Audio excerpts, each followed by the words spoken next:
Tanong, bakit nga kaya maraming hindi umaasenso sa kanilang financial journey? Sagot, the lack of financial accountability. Ano ba to? Bakit mahalaga? Ano mangyari kung wala tayo nito? Tapusin mo tong video para malaman mo.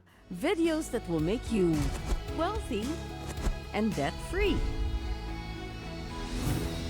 Hi there, this is Shinkitan, your pambansang wealth coach. Ako magiging gabay ninyo sa pag-angat ninyo sa buhay pinansyal. Sa video na ito, pag-uusapan po natin ano ba talaga ang financial accountability? Why is it important? What's the effect kung wala nito? At paano natin maisa sa buhay? So, let's talk about accountability para mas maintindihan po natin. Itong ibig sabihin po no, pagiging responsable. Again, the keyword is responsible sa paggamit ng ating pera. Actually, ang kulang talaga natin is the lack of financial responsibility.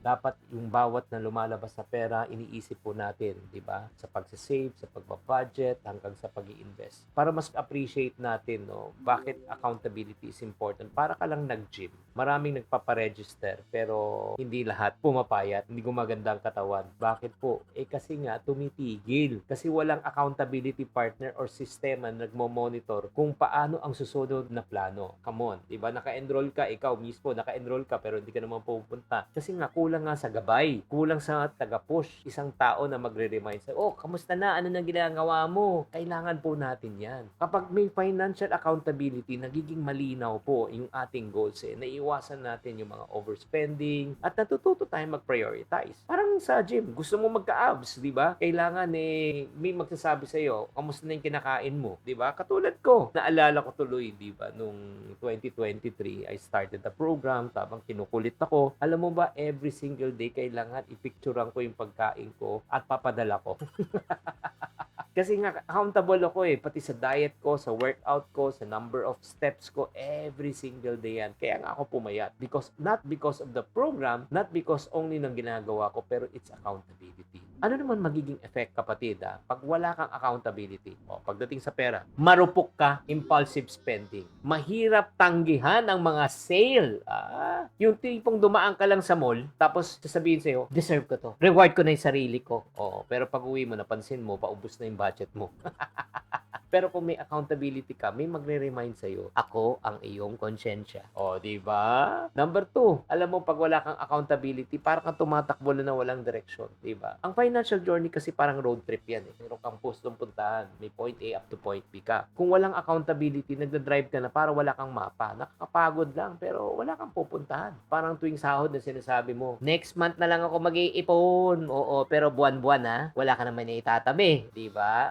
Sino sa inyo guilty dyan? Type guilty. Pangatlo, alam mo, pagka wala kang accountability, mas lalo ka bumabaon sa utang. Kasi walang nagre-remind din sa iyo na magbayad ka. Ang tendency, kaysa unahin mo pagbabayad ng utang, inuuna mo ang gusto mo. Hanggat hindi mo namamalayan na napakalaki na pala ng utang mo. Ito lang okay lang na maliit lang naman ang gagastusin mo. Kung maliit. Pero minsan, tumatagal, ginagamit po natin yung tinatawag natin credit card, yung plastic na nagdagdadagdag po ng interest na hindi mo nare-realize na nagpapatong-patong na. At saka ito lang, pag wala kang accountability, nawawala rin yung malasakit mo sa pera. Hindi mo pinapahalagahan ng pera. Yung parang tinitignan mo, anyway, may papasok pa naman akong pera. Napapansin mo ba, ang dami mong pinupuntahan ng mga coffee shop, na restaurant, kumakain ka, dinitreat mo yung sarili mo, pero wala ka naman ipon. Yan ang resulta pag walang nag-check. Walang nagre-remind sa'yo. So ngayon, gusto mo bang magkaroon ng financial accountability na sa buhay mo? Sino sa inyo ang nagsasabi, I need financial accountability in my life? Type me sa comment section. So ito ang gagawin mo. Number 1, sulat mo lahat ng mga gastusin.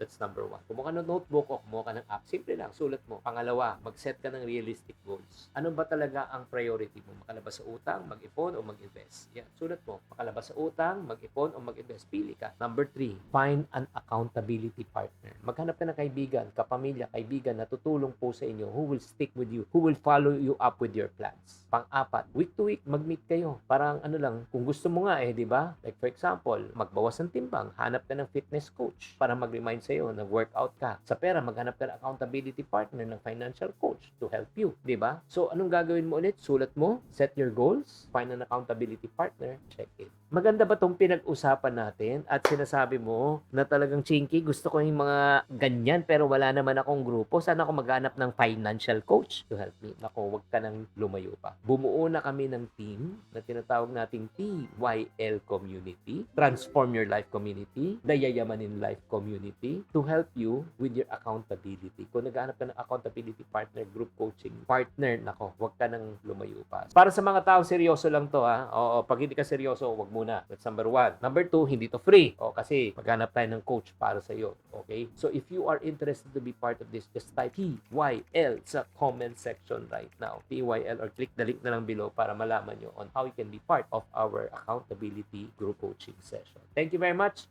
I hope that you like this session na sana ma-realize po natin ang problema minsan hindi yung plano mo. Ang problema, kulang ka lang sa accountability. Tatandaan, tamang karunungan, tamang disiplina ang susi sa pagyaman.